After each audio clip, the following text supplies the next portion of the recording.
Hello everyone, welcome to class. कैसे हो आप सब प्यारे बच्चों? उम्मीद करते हैं सब लोग बहुत अच्छे होंगे। बेटा हम लोग पढ़ रहे हैं क्लास 12 बायोलॉजी का 4th चैप्टर जिसका नाम है principle of inheritance and variation. बेटा हमने इस चैप्टर की कुछ क्लासेस कर रखी हैं जिनका लिंक आपको इस वीडियो के डिस्क्रिप्शन में मिल जाएगा। अगर आपने वो क्लासेस कर रखी हैं तो बहुत अच्छी बात है, ये क्लासेस आपको अच्छी लगने वाली हैं डेफिनेटली। अगर आपने वो क्लासेस नहीं कर रखी हैं तो प्लीज़ आप उनको वहाँ से रेफ़र कर लीजिए, फिर चीज़ें आपको बहुत अच्छे से समझ आएंगी। तो देर न करते हुए बेटा हम लोग स्टार्ट करते हैं आज का टॉपिक जिसका नाम है कोडोमिनेंस। क्या नाम है बेटा? कोडोमिनेंस। कोडोमिनेंस क्या है? एक तरीके का डेविएशन है किससे? मेंडल्स लॉ से। तो हम लोग बात करते हैं बेटा कोडोमिनेंस के बारे में। हम लोग किसके बारे में बात करेंगे? कोडोमिनेंस के बारे में। ठीक, तो देखते हैं बेटा कोडोमिनेंस क्या होती है। देखो, को का मतलब होता है साथ साथ, डोमिनेंस का मतलब होता है डोमिनेंट। अगर इसके हम वर्ड्स को इंटरप्रेटेट करें तो को का मतलब क्या हो गया? को का मतलब हो गया टुगेदर। ठीक है, टुगेदर का मतलब साथ साथ। डोमिनेंस का मतलब हो गया बेटा क्या? डोमिनेंट। आपके पास एक वर्ड है डोमिनेंस जिसका मतलब होता है डोमिनेंट। को का मतलब हो गया बेटा टुगेदर। तो आप क्या करो, आप देखोगे अभी कि किसी कैरेक्टर्स के दो एलील जो होते हैं, मेंडल ने कहा था कि अगर किसी कैरेक्टर के दो एलील हैं, वो डिसिमिलर फॉर्म में साथ हैं, पेयर में हैं, तो किसी एक का प्रभाव दिखेगा, दूसरे का नहीं दिखता। यही लॉ ऑफ डोमिनेंस है। यानी किसी कैरेक्टर के दो डिसिमिलर एलील अगर साथ साथ हैं तो उनमें से किसी एक का इफेक्ट दिखता है, दूसरे का नहीं दिखता। लेकिन यहाँ पर आप देखोगे कि किसी कैरेक्टर के दो एलील साथ साथ हैं तो इफेक्ट दोनों का दिख रहा है। ठीक है, मेंडल से हटा कि नहीं हटा? मेंडल लॉ से हटा कि नहीं हटा? मेंडल ने कहा था कि दो अगर साथ साथ हैं, किसी कैरेक्टर के दो एलील अगर साथ साथ हैं तो उनमें से किसी एक का दिखेगा, एक का नहीं दिखेगा। कोडोमिनेंस ये कहती है कि किसी कैरेक्टर के अगर दो एलील साथ साथ हैं तो दोनों का इफेक्ट दिखेगा। ठीक है, तो देखो इधर एक छोटा सा मैं क्रॉस करता हूं, उस क्रॉस से समझने की कोशिश करते हैं कोडोमिनेंस को, देन हम लोग समझेंगे बेटा इसके डेफिनेशन को। ठीक है, और फिर इसमें एक ऐसा एग्जाम्पल सीखेंगे जो मल्टीपल एलिलिज्म का भी एग्जाम्पल है। ठीक है, तो आज की क्लास में हम लोग दो टॉपिक करने वाले हैं, कोडोमिनेंस एंड मल्टीपल एलिलिज्म। बाद में टाइम बचता है तो प्लियोट्रॉपी को भी देख लेंगे। ठीक है, नहीं तो फिर प्लियोट्रॉपी का एक छोटा सा क्लास होगा, 8-10 मिनट का क्लास, वो भी आपको जल्दी ही अवेलेबल हो जाएगा। ठीक है, नहीं तो उसको लास्ट जो नेक्स्ट लेक्चर आएगा उसमें डिस्कस कर लेंगे, डिपेंड करता है टाइम पर। तो आपका टाइम भी ज़्यादा नहीं लेंगे और अच्छा सा आपको सिखाना भी है। तो चलो देर ना करते हुए स्टार्ट करते हैं बेटा। हम क्या लेते हैं बेटा? कोडोमिनेंस का एक अच्छा सा एग्जाम्पल समझने की कोशिश करते हैं। हमने एक कैटल लिया रेड कलर का। कैटल किस कलर का? रेड, यानी कि चलो ब्राउन करता हूँ मैं इसको। कैटल है बेटा ब्राउन कलर का। ठीक है, एक कैटल लिया बेटा यहाँ पर वाइट कलर का। ठीक है, हमको पता है कि ब्राउन डोमिनेंट होना चाहिए, वाइट कैसा होना चाहिए? रेसेसिव होना चाहिए। ठीक है, इसका जो जीनोटाइप था वो था कैपिटल बी, कैपिटल बी। इसका जो जीनोटाइप था वो था स्मॉल बी, स्मॉल बी। ठीक है, गैमेट फॉर्मेशन हुआ। गैमेट फॉर्मेशन होने के बाद यहाँ पर आया कैपिटल बी, यहाँ पर आया कैपिटल बी। इसको आप स्टार्टिंग से देखते आ रहे हो बेटा। यहाँ पर आया बेटा small B and small B. ठीक है, ये इसको अगर मैं मेल कंसिडर करता हूँ तो इसको क्या कंसिडर करूँगा बेटा? मैं इसको कंसिडर करूँगा फीमेल। ठीक है, अब एक मेल गैमेट यहाँ से आया एक मेल गैमेट, यहाँ से आया एक फीमेल गैमेट, दोनों ने मिलकर कुछ इस तरीके की प्रोजेनी बनाई। अब देखो यहाँ पर क्या है, यहाँ पर आपको कैपिटल बी भी दिख रहा है, स्मॉल बी भी दिख रहा है। तो यहाँ पर जो आपको कैटल दिखा ना, वो ऐसा था जिसमें वाइट एंड ब्राउन दोनों कलर थे। ठीक है, मतलब वो उसका शरीर वाइट था और उसके अंदर क्या थे? ब्राउन कलर के बहुत बड़े बड़े पैचेस थे, जिसको आप चितकबरा कहते हो। ठीक है, ब्राउन था, प्योर था। यहाँ पर कैसा था? वाइट था, प्योर था। यहाँ पर जब वो हेट्रोजाइगस हुआ, ठीक है, हेट्रोजाइगस कंडीशन में आया तो उसने कैसा बनाया बेटा? उसने एक ऐसा प्रोजेनी बनाया जो ना तो इस पेरेंट जैसा है और ना तो इस पेरेंट जैसा है। वो है कैसा बेटा? इसके अंदर दोनों पेरेंट्स के क्या करते हैं? गुण मैच करते हैं। ठीक है, मेंडल साहब ने आपको ये कहा था कि F1 पीढ़ी का, F1 प्रेजेनी का कोई जो मेंबर होगा वो या तो इस पेरेंट से मैच करेगा तो इस पेरेंट से मैच करेगा, यानी पेरेंट्स में से किसी एक पेरेंट से मैच करेगा। लेकिन यहाँ पर क्या हो रहा है? यहाँ पर देखो जो बन रहा है ना, वो क्या है? वो ना तो इस पेरेंट के जैसा है ना तो इस पेरेंट के जैसा है। वो है कैसा बेटा? इन दोनों के बीच का है। यानी इसमें इस पेरेंट के भी गुण दिख रहे हैं, इस पेरेंट के भी गुण दिख रहे हैं, यानी ये दोनों पेरेंट जैसा है। इनकम्प्लीट डोमिनेंस में आपने लास्ट क्लास में देखा था कि यहाँ जो बनता है वो इन दोनों में से किसी के जैसा नहीं होता, इन दोनों से एकदम अलग होता है। कोडोमिनेंस में जो बन रहा है ना, वहाँ पर आप F1 प्रोजेनी में ये देख रहे हो ना कि इसमें ये वाला पेरेंट भी है और इसमें ये वाला पेरेंट भी है, यानी वाइट भी है और ब्राउन भी है। ठीक है, तो ये क्या है बेटा, देखो यहाँ पर क्या है कि यहाँ पर इस कैपिटल बी के कारण ये कैसा दिख रहा है बेटा, ब्राउन दिख रहा है। ठीक है, स्मॉल बी के कारण कैसा दिख रहा है, ये वाइट दिख रहा है। तो ये दोनों डोमिनेंट है ना, अगर दोनों डोमिनेंट नहीं होते तो ब्राउन यहाँ पर नहीं दिखता, क्या दिखता, केवल वाइट दिखता। अगर वाइट वाला भी डोमिनेंट नहीं होता तो यहाँ पर वाइट नहीं दिखता ब्राउन के साथ में, यानी ब्राउन भी दिख रहा है और वाइट भी दिख रहा है, यानी ये दोनों जीन जो है ना, ये सॉरी दोनों एलील जो है ना, ये क्या है, साथ साथ डोमिनेंट है। ठीक है, एक कैरेक्टर लिया था क्या बेटा मैंने, देखो यहाँ पर कैरेक्टर क्या लिया, एक बार फिर से समझते हैं, चीज़ों को समझोगे बेटा आप बहुत आगे जाओगे। कैरेक्टर क्या लिया मैंने, कैरेक्टर लिया बेटा coat colour. Coat colour means skin colour, coat colour of cattle, ये एक कैरेक्टर था। इसके लिए जो जीन होगा ना, उसके दो फॉर्म मैंने बनाए। एक फॉर्म बनाया किसका, ब्राउन का, जिसके लिए मैंने कैपिटल बी लिखा। एक फॉर्म बनाया बेटा मैंने किसका, वाइट का, जिसके लिए मैंने क्या लिखा, स्मॉल बी लिखा। फिर मैंने कहा कि ये इस कैरेक्टर के ये जो दो एलील है ना, ये दोनों साथ साथ जब होते हैं तब ये क्या करते हैं बेटा, इसका भी कैरेक्टर दिखाते हैं, इसका भी कैरेक्टर दिखाते हैं, यानी दोनों साथ साथ डोमिनेंट होते हैं। तो इनको हम क्या कहते हैं, जब ये साथ साथ होते हैं ना, तो इसकी इनहेरिटेंस को हम क्या कहते हैं, कोडोमिनेंस कहते हैं। ठीक है, जब दोनों जीन अपना कैरेक्टर, जब किसी कैरेक्टर के दोनों जीन अपना प्रभाव दिखा रहे हैं।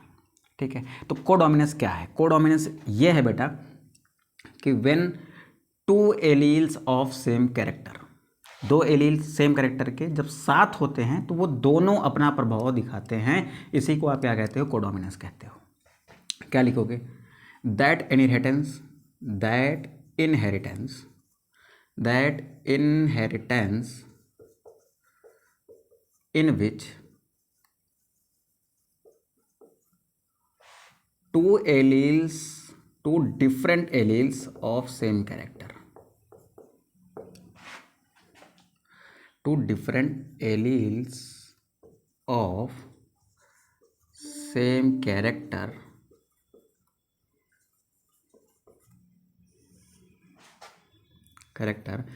dominant together,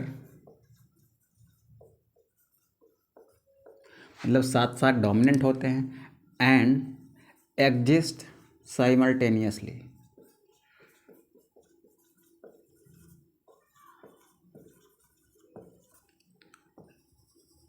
such inheritance is called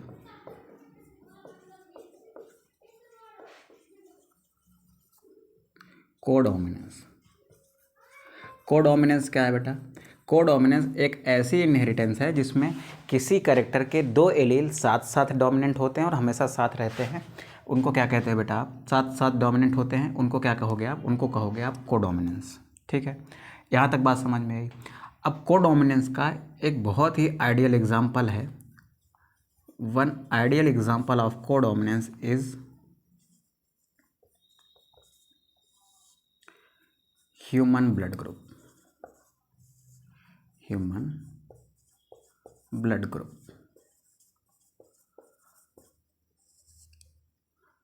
ठीक है, अब ह्यूमन ब्लड ग्रुप की इनहेरिटेंस को हम समझेंगे किस रेफरेंस में, कोडोमिनेंस के रेफरेंस में। कोडोमिनेंस क्या है, किसी कैरेक्टर के जब दो एलील साथ साथ डोमिनेंट होते हैं तो ऐसी इनहेरिटेंस को आप क्या कहते हो, कोडोमिनेंस कहते हो।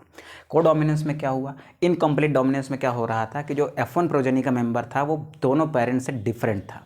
कोडोमिनेंस में क्या होता है, F1 जनरेशन का जो मेंबर है ना, वो दोनों पेरेंट्स से मैच कर रहा है, इससे भी मैच कर रहा है, ब्राउन है, इससे भी मैच कर रहा है, कैसा है, वाइट है। ठीक है, तो यहाँ पर एक बात और लिख सकता हूँ कि इन कोडोमिनेंस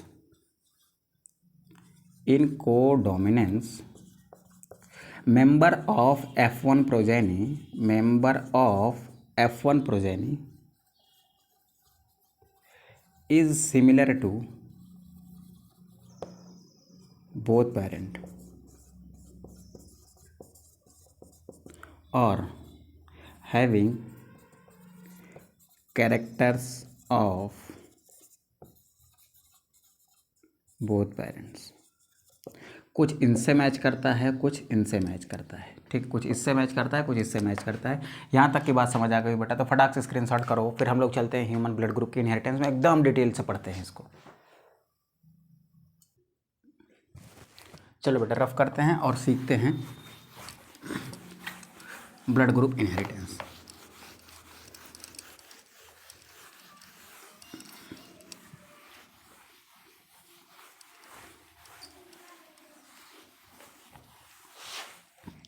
देखो हम सीखेंगे बेटा क्या, ह्यूमन ब्लड ग्रुप इनहेरिटेंस को हम सीखेंगे क्या, ह्यूमन ब्लड ग्रुप इनहेरिटेंस को। किसको सीखेंगे बेटा, ह्यूमन ब्लड ग्रुप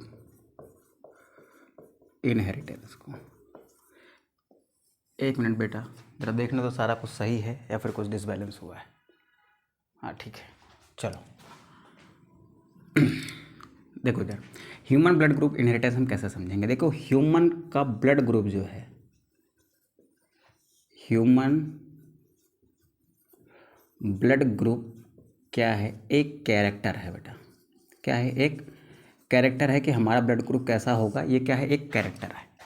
हर कैरेक्टर के लिए एक जीन होता है, तो इसके लिए भी क्या होगा, इसके लिए भी एक जीन होगा जिसको हम रिप्रेजेंट कहते हैं। इस कैरेक्टर के लिए भी क्या होगा, एक जीन होगा जिसको हम रिप्रेजेंट करते हैं, represented by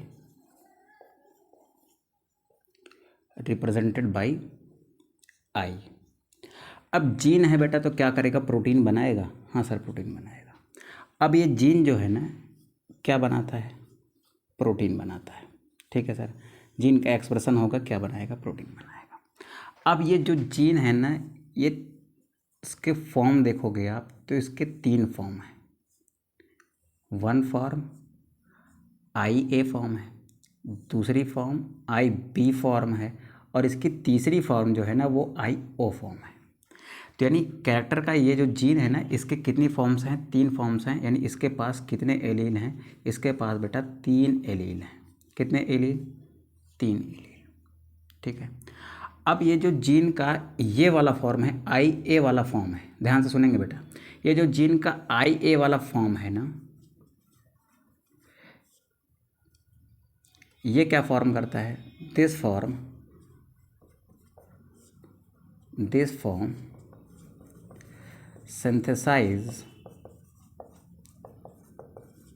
synthesise a carbohydrate या फिर a sugar on the surface of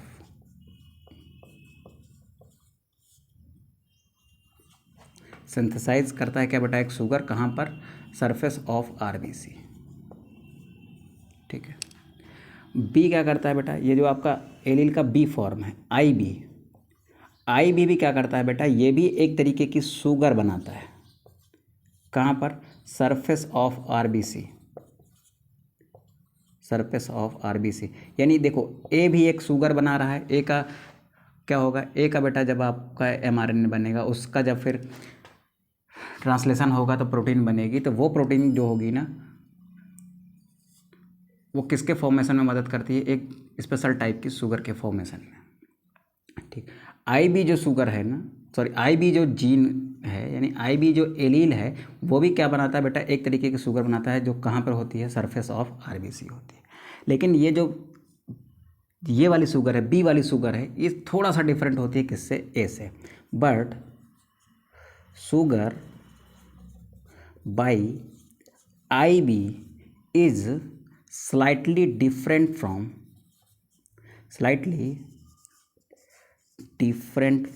from sugar formed by A। यानी A के द्वारा जो शुगर बनाई गई है ना, उस शुगर से क्या होती है, थोड़ा सा ये अलग होती है। ठीक है। और ये वाला जो जीन है IO gene does not form any sugar. बेटा ये कोई शुगर नहीं बनाता। ठीक है सर। चलो अब ये 3 जीन मिलकर कितने ब्लड ग्रुप बनाते हैं बेटा, 4। हम लोगों में जो ब्लड ग्रुप होता है वो कितने ब्लड ग्रुप होते हैं, ह्यूमन है 4 ब्लड ग्रुप। ये 3 जीन मिलकर कितने ब्लड ग्रुप बनाते हैं, 4 ब्लड ग्रुप। हमारे पास कौन सा ब्लड ग्रुप होता है, ब्लड ग्रुप A होता है, ब्लड ग्रुप B होता है, ब्लड ग्रुप ए बी होता है एंड ब्लड ग्रुप ओ होता है। ठीक है, तो चलो देखते हैं कि ये ब्लड ग्रुप बनते कैसे हैं। हमारे पास क्या है बेटा, एक जीन है जिसका नाम है आई जीन। आई जीन की बेटा कितनी फॉर्म है, आई जी की सर हमारे पास 3 फॉर्म हैं और तीनों अलग अलग काम करती हैं।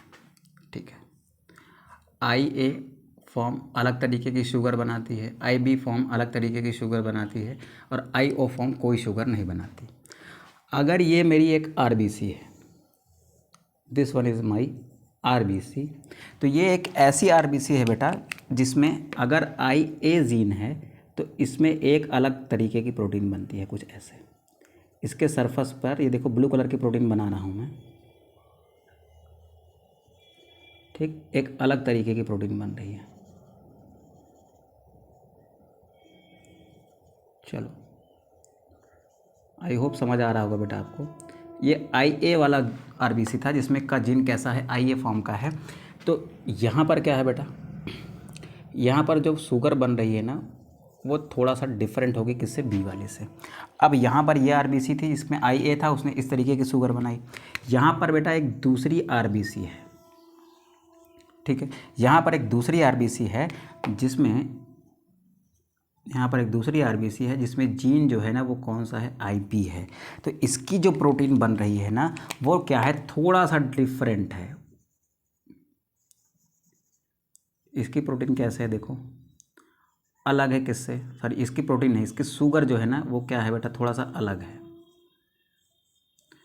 सॉरी बेटा गलती से अगर प्रोटीन निकल गया हो तो, है क्या ये, शुगर है। ठीक है, चलो ये क्या है, शुगर है ए की, और ये क्या है, शुगर है बेटा बी की। ये दोनों एक दूसरे से अलग हैं थोड़ा सा, ठीक है। और आई ओ वाला जो जीन है ना, अगर वो है आरबीसी में, अगर आरबीसी में कौन सा जीन है, आई ओ वाला है, तो no sugar are formed, no sugar formed, यानी कोई शुगर नहीं बनती। ठीक है सर, अब चलते हैं बेटा हम लोग अपने पुराने कॉन्सेप्ट में।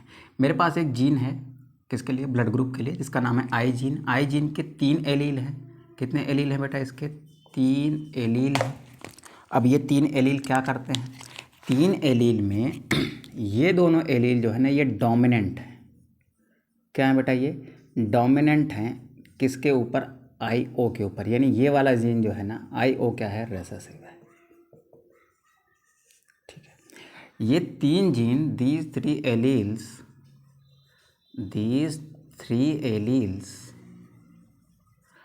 are combined, फिर ऐसे लिखो, these 3 alleles are responsible for 4 blood group। But कैसे, देखो कैसे, ए और ए जो है वो डोमिनेंट है, बी भी डोमिनेंट है।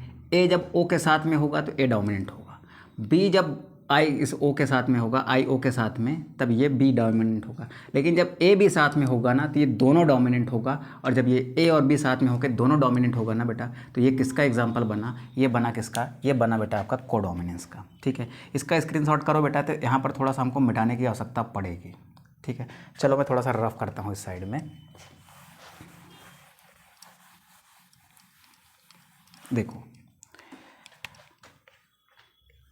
ए जो है डोमिनेंट है किसके, आई ए जो है वो डोमिनेंट है बेटा किसके ऊपर, आई ओ के ऊपर, ये इसके ऊपर डोमिनेंट है। आई बी जो है ना वो डोमिनेंट है किसके ऊपर, आई ओ के ऊपर। But I A and I B साथ होने पर कोई किसी के ऊपर डोमिनेंट नहीं है। ठीक है, तो चलो देखो यहाँ पर 4 ब्लड ग्रुप लिखता हूँ बेटा मैं, और उन 4 ब्लड ग्रुप के क्या क्या कॉम्बिनेशन हो सकते हैं। देखो एक लिखता हूँ मैं ब्लड ग्रुप ए, ध्यान से देखेंगे बेटा, इसी से हम लोग ब्लड ग्रुप की इनहेरिटेंस भी सीख लेंगे। ब्लड ग्रुप ए है, ब्लड ग्रुप बी है, ब्लड ग्रुप क्या है, सी है, एंड ब्लड ग्रुप क्या है, सॉरी ब्लड ग्रुप सी नहीं है यार, sorry blood group A B है, एंड ब्लड ग्रुप ओ है। यार सोचता कुछ और रहता हूँ, लिखता कुछ और रहता हूँ, सॉरी बेटा। देखो इधर सोच रहा था इसके बारे में। देखो एक बात यहाँ से ऐसे समझ लीजिए, ह्यूमन कैसा होता है बेटा, ह्यूमन की जो सेल होती है ना वो डिप्लॉयड होती है। ह्यूमन सेल कैसे होती है, डिप्लॉयड होती है। कैसे होगी बेटा, डिप्लॉयड होगी। अगर ये सेल डिप्लॉयड है तो इन तीन जीनों में से, इन तीन एलीलों में से कोई दो एलील जो होंगे वो आपकी ह्यूमन सेल में होंगे। ये पॉसिबिलिटी है कि हो सकता है दोनों आई ए हों, या फिर ये पॉसिबिलिटी है एक आई ए हो एक आई ओ हो, या फिर ये पॉसिबिलिटी है आई ए और एक आई बी हो, है ना। या फिर एक पॉसिबिलिटी ऐसी है कि दोनों आई ए हो, या फिर एक पॉसिबिलिटी ऐसी है कि एक आई बी हो, दूसरा भी आई बी हो, या फिर एक पॉसिबिलिटी है कि आई बी हो और यहाँ पर आई ओ हो। ठीक, तो इतने सारे यहाँ पर कॉम्बिनेशंस दिख रहे हैं। तो इन तीन में से कोई दो ही ऐसे होंगे जो आपकी सेल में होंगे। ठीक है, क्योंकि एक डिप्लॉयड सेल के अंदर जो किसी कैरेक्टर के फॉर्म्स होते हैं वो मैक्सिमम दो ही हो सकते हैं। ठीक, तो यहाँ पर देखो, यहाँ पर मैं लिख सकता हूँ any two alleles of these three alleles, any two of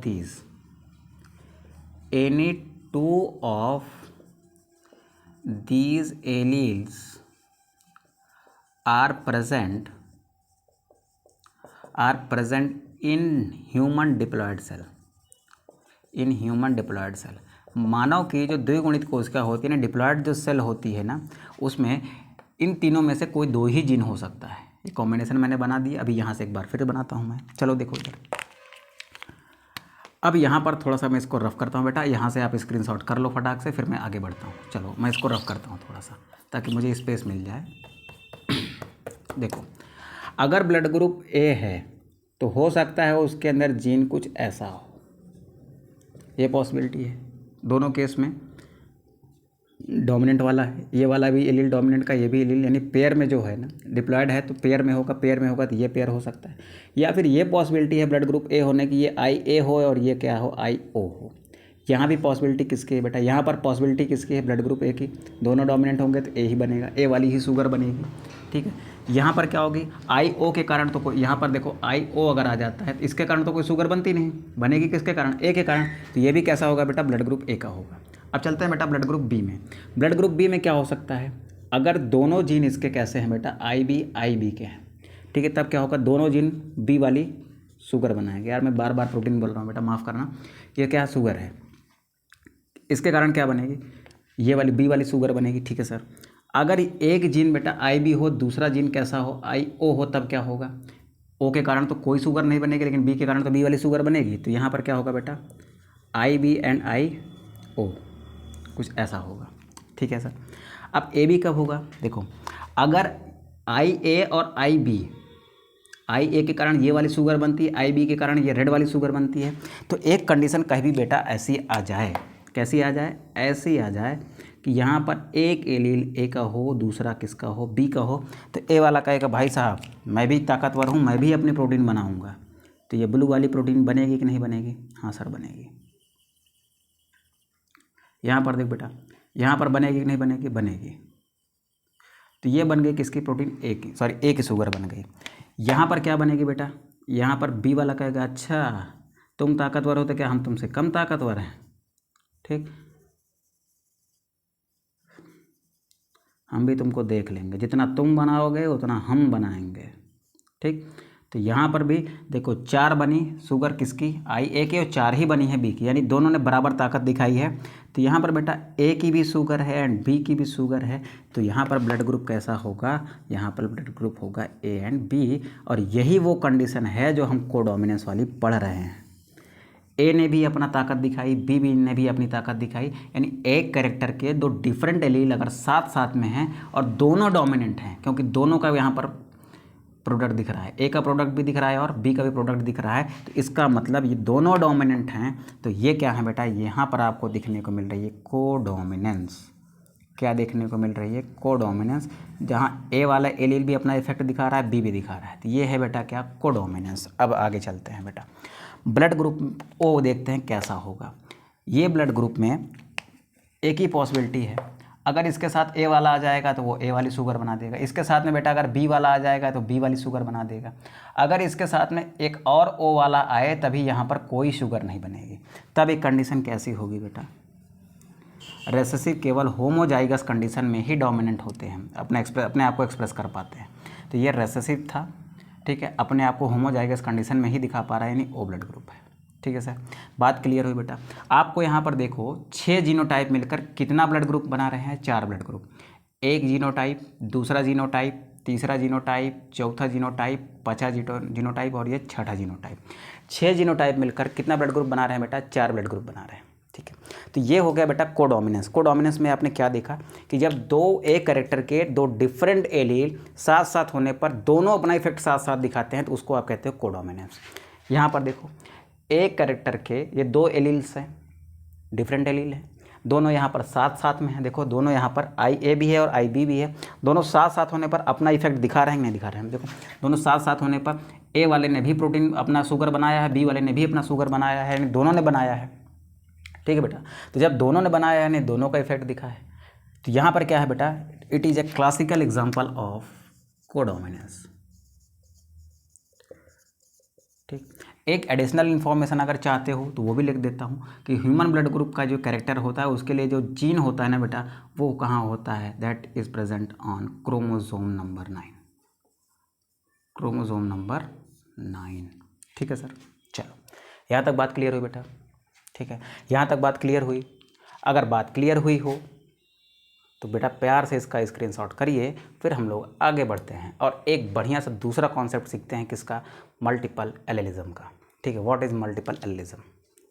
ठीक है, चलो यहाँ पर थोड़ा सा मैं रफ करता हूँ, थोड़े में मेरा काम हो जाएगा। ठीक है, इतना मैं रफ करता हूँ।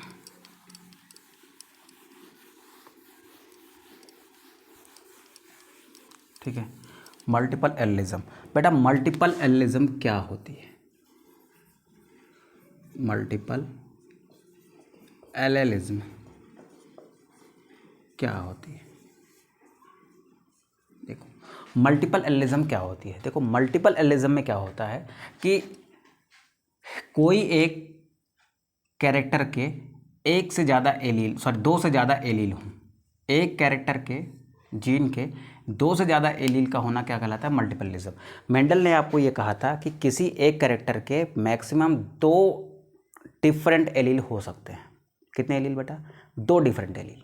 मेंडल ने कहा कि एक कैरेक्टर है, इसके केवल 2 फॉर्म हो सकते हैं, डोमिनेंट एंड रिसेसिव फॉर्म। लेकिन यहाँ पर आप क्या देख रहे हो कि कैरेक्टर एक था, ब्लड ग्रुप, उसका एक जीन था, इस जीन के बेटा यहाँ पर 2 से ज़्यादा फॉर्म देखने को मिल रहे हैं, यानी 2 से ज़्यादा एलील देखने को मिल रहे हैं।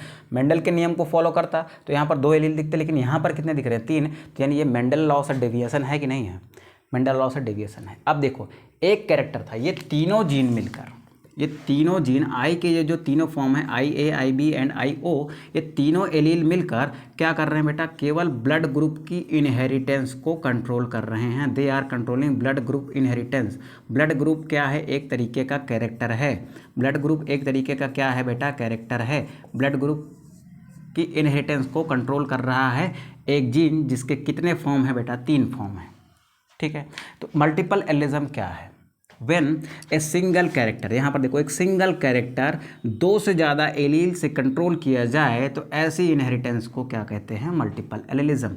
तो क्या लिखोगे, multiple allelism is a type of inheritance, multiple allelism is a type of inheritance in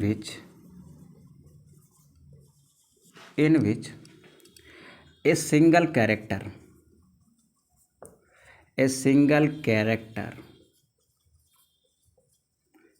is controlled by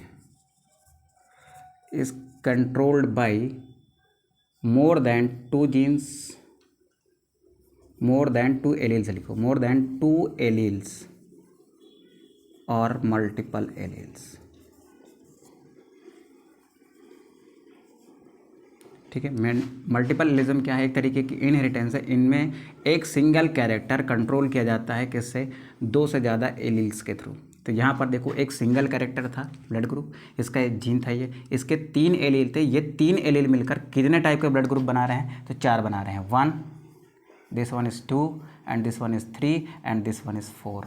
तो ये 4 ब्लड ग्रुप कौन बना रहा है? केवल एक जीन जिसके कितने एलील हैं? 3 एलील। ये 3 एलील मिलकर 4 ब्लड ग्रुप बना रहे हैं। अब यहाँ पर बेटा मैं क्वेश्चंस लिखता हूँ, अब आप उनके जवाब जो है ढूंढिएगा क्रॉस करा के। क्रॉस कराने की टेक्निक आप सबको अच्छे से पता है। क्या लिखते हैं हम? इफ़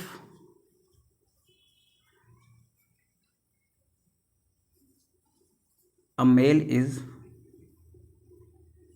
इफ ए, क्वेश्चन है बेटा नोट करो इसको, if a male is married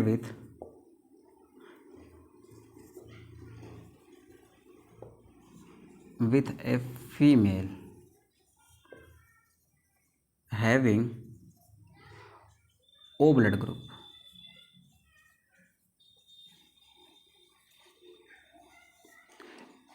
if a b male लिख लेना, A B blood group male, if a b blood group male is married with a female having O blood group, what are the possible blood groups may be found in their progeny? यानी उनकी संतानों में किस किस blood group की possibility है, ये आपको निकालना है। अगर मेल कैसा हो बेटा? ए बी ब्लड ग्रुप का हो, और फीमेल कैसी हो? ओ ब्लड ग्रुप की हो।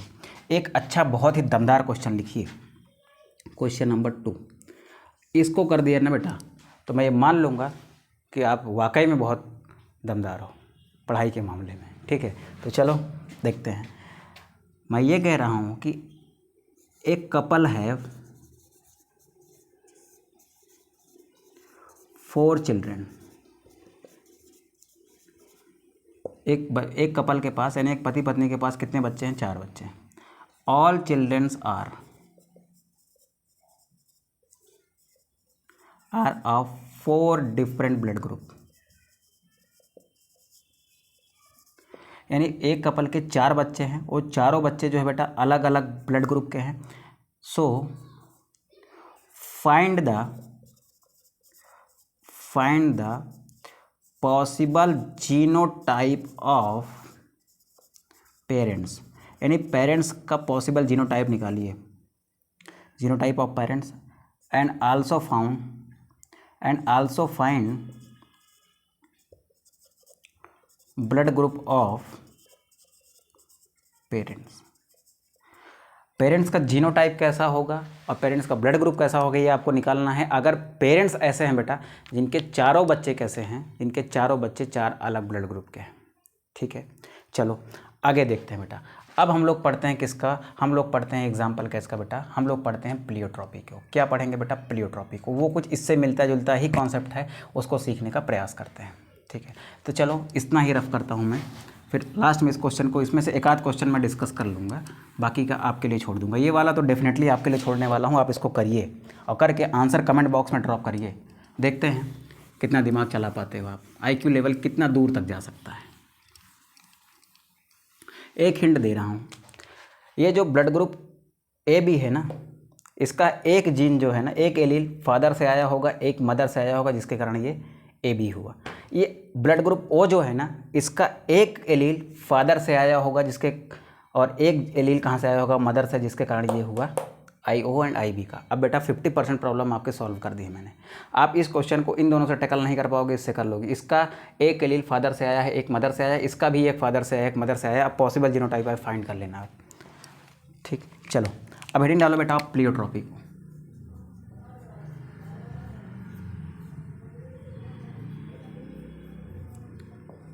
हम क्या लगाते हैं बेटा? हेडिंग लगाते हैं प्लियोट्रॉपी। प्लियोट्रॉपी, ठीक है। आइए देखते हैं कि बेटा प्लियोट्रॉपी क्या होती है। 1 मिनट जरा होल्ड करिए। तो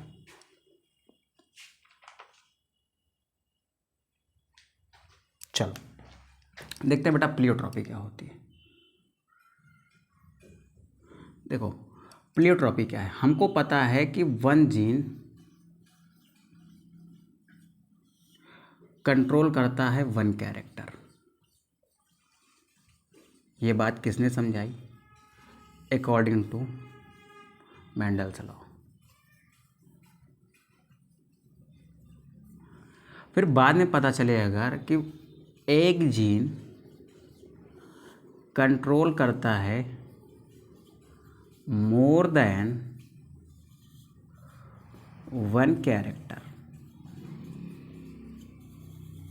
ठीक, तब क्या है बेटा ये? तब ये कंडीशन जो है ना, ये है pleiotropy.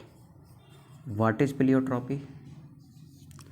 Pleiotropy is a kind of inheritance in which one gene control more than one character, then such inheritance is called pleiotropy.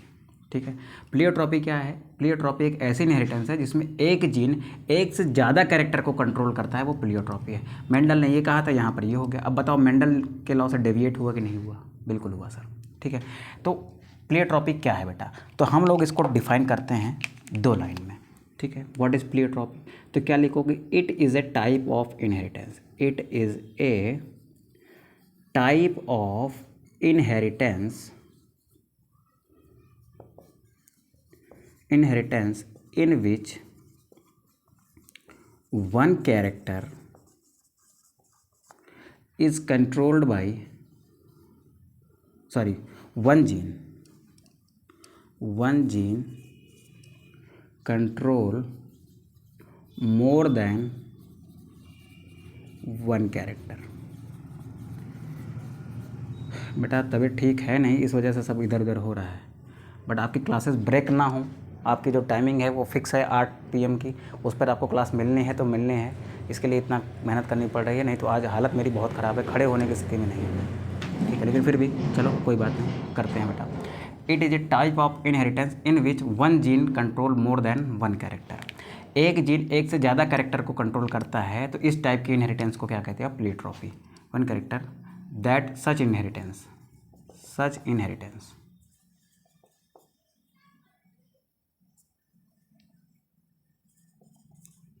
is called pleiotropy. ठीक, प्लियोट्रॉपी का बेटा एक एग्जाम्पल कर लेते हैं। ठीक है, एक एग्जाम्पल करते हैं प्लियोट्रॉपी का। इसको मैं रफ करता हूँ, आप स्क्रीनशॉट कर लीजिए। यहाँ से यहाँ तक चीज़ें मैंने डिस्कस कर रखी हैं प्लियोट्रॉपी के बारे में। ठीक है, चलो अब बेटा मैं इसको रफ करता हूँ और आगे बढ़ते हैं हम लोग।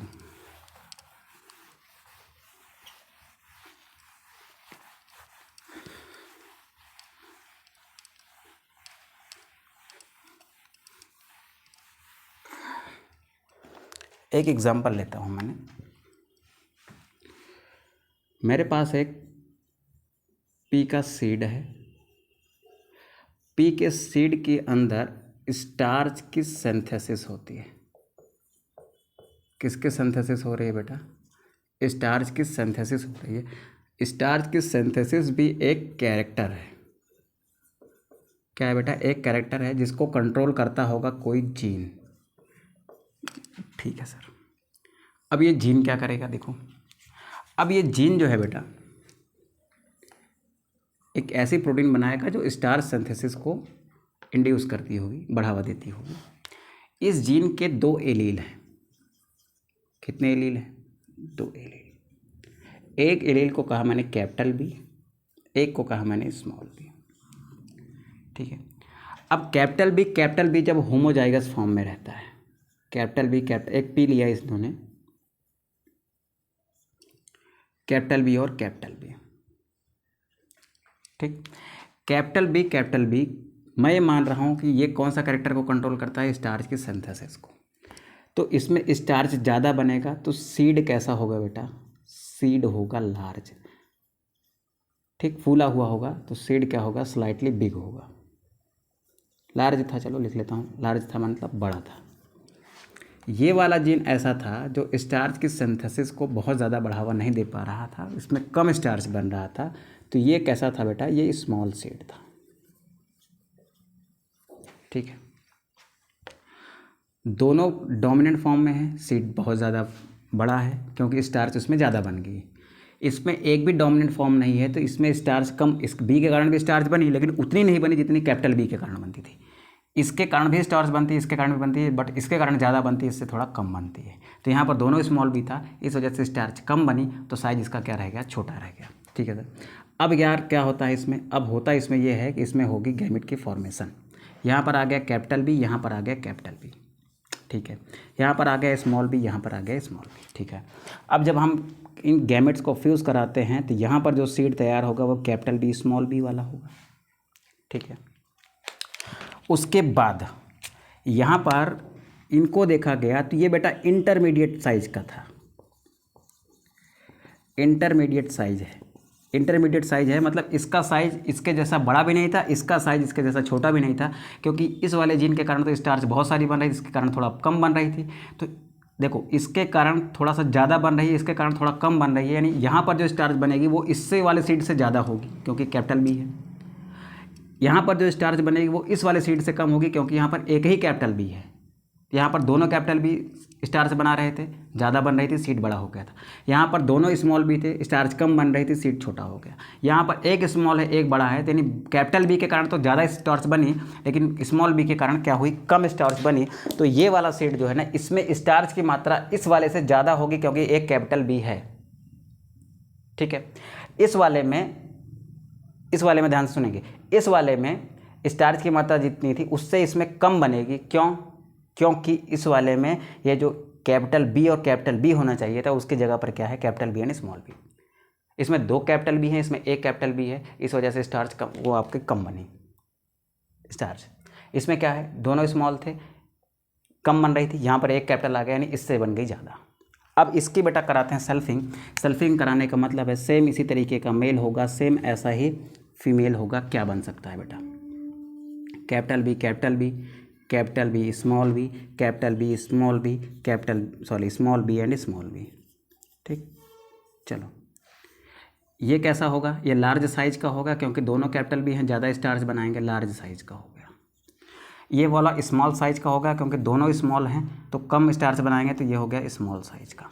ठीक है, ये दोनों कैसा होगा बेटा, ये होगा इंटरमीडिएट साइज का। आई साइज मतलब इंटरमीडिएट साइज, आई साइज इसका भी होगा क्योंकि इंटरमीडिएट साइज होगा, यानी ये वाला सीड जो होगा ना, ये वाला इससे तो बड़ा होगा बट इससे क्या होगा, छोटा होगा। ठीक है, इंटरमीडिएट साइज। इसके साथ साथ में अभी देखो, अभी क्या किया मैंने, पी सीड का एक जीन लिया था मैंने, ये वाला।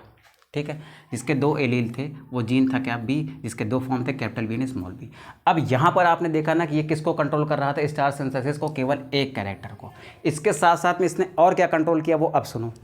जिसमें कैपिटल बी दिखा ना, वो सीड जो है बेटा राउंड शेप में था। कैसा शेप में था, सीड जो है वो राउंड शेप में था। जिसमें स्मॉल बी दिखा, वो सीड जो है ना बेटा वो रिंकल्ड शेप में था। ठीक है, और जिसमें कैपिटल बी दिखा, वो सीड कैसा था, यहाँ पर ये कैसा था, ये आपका राउंड शेप में था। ये कैसा था बेटा, रिंकल्ड था, और ये इंटरमीडिएट था, नहीं राउंड में ही था नहीं रिंकल्ड में ही था। ठीक है, तो अब यहाँ पर देखो, ये वाला जीन जो था ये सीड के अंदर स्टार्च सिंथेसिस को तो कंट्रोल कर ही रहा है, यानी एक कैरेक्टर को कंट्रोल कर रहा है। इसके साथ साथ ये सीड के शेप को भी तो कंट्रोल कर रहा है। तो इस जीन ने क्या क्या कंट्रोल किया, इस जीन ने कंट्रोल किया स्टार्च की सिंथेसिस को, स्टार्च की सिंथेसिस को। ठीक है, और इस जीन ने कंट्रोल क्या किया बेटा, इस जीन ने कंट्रोल किया सीड के शेप को। किसको किया बेटा, सीड के शेप को। तो यहाँ से देखो आप, एक जीन ने कितने कैरेक्टर कंट्रोल किए हैं, दो कैरेक्टर कंट्रोल किए हैं। तो ये जीन क्या कहलाएगा बेटा, ये जीन आपका कहलाएगा प्लियोट्रॉपिक जीन। क्या कहलाएगा, ये वाला जीन जो दो कैरेक्टर को कंट्रोल कर रहा है, ये जीन कहलाएगा प्लियोट्रॉपिक जीन। क्या कहलाएगा बेटा, प्लियोट्रॉपिक जीन। ठीक है, तो बेटा आज की क्लास को हम यहीं तक रखते हैं। हमने आज क्या सीख लिया, हमने सीख लिया मल्टीपल एलिलिज्म को, हमने सीखा कोडोमिनेंस को, हमने सीखा क्या बेटा, प्लियोट्रॉपिक जीन्स को। कोडोमिनेंस क्या थी, जब एक कैरेक्टर के दो एलील साथ साथ डोमिनेंट होते हैं वो कोडोमिनेंस है। जब एक कैरेक्टर के दो से ज़्यादा एलील होते हैं तो उसको आप क्या कहते हो, मल्टीपल एलिलिज्म। जब कोई एक जीन एक से ज़्यादा कैरेक्टर को कंट्रोल करता है ना, तो वो क्या है, प्लियोट्रॉपिक जीन है। ठीक है, आई होप बेटा चीज़ें समझ आई होंगी। ठीक, तो समझ आई हो बेटा तो वीडियो को लाइक करिएगा, दोस्तों के साथ शेयर करिएगा। ठीक है, उम्मीद करते हैं बेटा इतनी मेहनत करते हैं तो थोड़ा सा सपोर्ट आपसे भी, यार इतनी तो सपोर्ट की उम्मीद कर ही सकते हैं ना, तो प्लीज़ थोड़ा सा आप हेल्प करिए, ठीक है। आपका ही चैनल है और इतनी सारी मेहनत आपके लिए है, फ्री ऑफ कॉस्ट है, कोई चार्ज नहीं है, और इवन जीवन में कभी होगा भी नहीं। कंटेंट में कोई कमी नहीं रखता हूँ मैं, पूरी ताकत से पढ़ाता हूँ, ठीक है। अच्छा स्थिति में हूँ तब भी, नहीं हूँ तब भी, एक जिम्मेदारी से लगती है ना कि नहीं, बच्चे अगर वेट करते हैं, 8 PM की क्लास है, बच्चे वेट करते हैं, तो मेरी रिस्पॉन्सिबिलिटी है कि उनको पढ़ाया जाए। मेरी कंडीशन कैसे भी है वो चलेगा, ठीक है। तो इसलिए उम्मीद करते हैं बेटा सेशन अच्छा लगा होगा। अच्छा लगा तो लाइक करिएगा वीडियो को, दोस्तों के साथ ज़रूर शेयर करिए, ठीक है। मिलते हैं नेक्स्ट क्लास में एक अच्छे टॉपिक के साथ, 2 जीन इनहेरिटेंस को देखेंगे, ठीक है। चलो मिलते हैं नेक्स्ट क्लास में, अच्छे से पढ़ाई करिए, ठीक है। ध्यान रखिए अपना, ठीक है। बाय।